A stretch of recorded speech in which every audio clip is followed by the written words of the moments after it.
In this video, we're going to be taking a look at a watch that was inspired by one of the craziest, coolest airplanes ever built and designed, the SR-71 Blackbird. And this is a plane that I was kind of obsessed with when I was a kid, so I'm really excited to get to check out this watch. Now, this video is part 3 of my May MICROBRAND showcase, where I'm taking a look at 5 amazing MICROBRAND watches. So let me give you a really quick preview of the other watches that are in this series, and then we'll check out the FD.1 from base.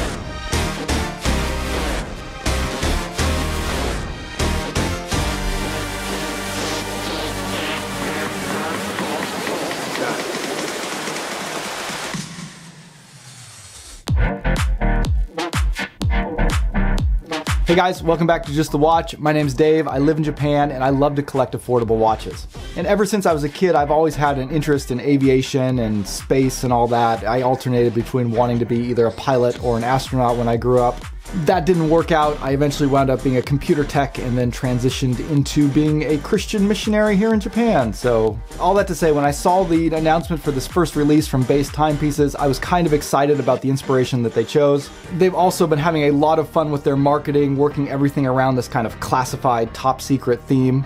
So I think the guys over there have a little bit of a sense of humor. Now, Base did mention the possibility of sending me a production model if the Kickstarter is successful. We left things a little bit fuzzy, but I'll put the paid promotions flag up just to be on the safe side. However, other than that, I haven't received any compensation from Base, nor did they have any input into the content of this review. Let's check out the FD.1 automatic. Base took inspiration for the design of the FD.1 from the SR-71 Blackbird, a legendary plane that is both crazy looking and just flat out crazy from a technical standpoint.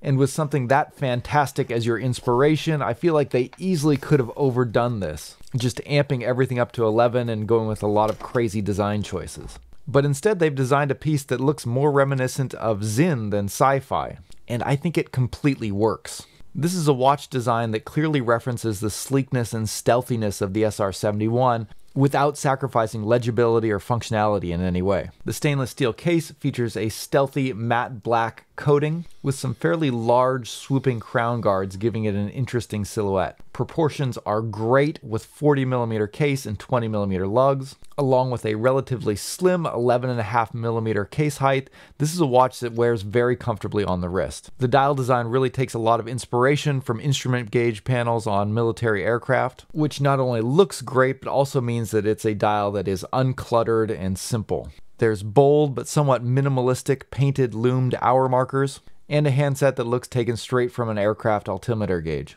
On this prototype version, the handset does appear to be a little bit shorter than you would expect. However, Base has said that the handset will be lengthened in the production version.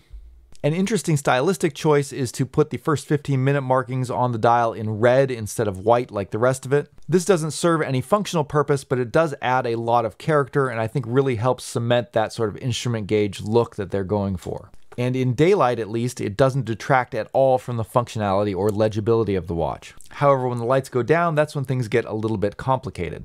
Because along with the hands, both the red and white sections of the painted markings on the dial are loomed with Swiss Superluminova. The white markings in the hands have BGW9, which is white in daylight and a very bright blue in the dark, but that 15-minute red section actually has a pretty rare and unique red loom formulation. And in the dark, it glows kind of a reddish orange. Now, on the one hand, this is kind of cool. You rarely see this formulation of loom. 9 times out of 10, you're either going to have a blue or a green glow in the dark, and having those red glowing accents looks great for about 2 minutes.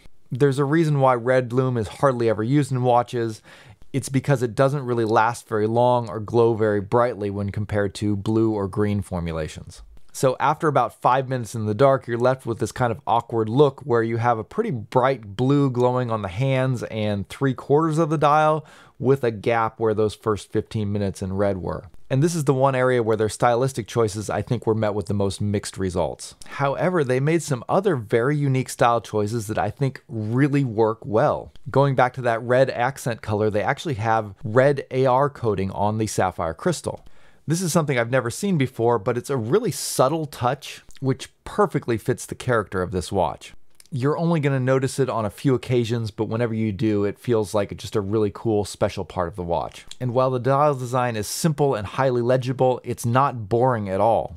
The dial features 2 layers, with the inner layer being this kind of glossy, grooved concentric circles pattern. It really plays with the light with a kind of mesmerizing effect that I just love. Stepped up from there is a raised matte black section, which in addition to holding the hour markers also has an enlarged date window.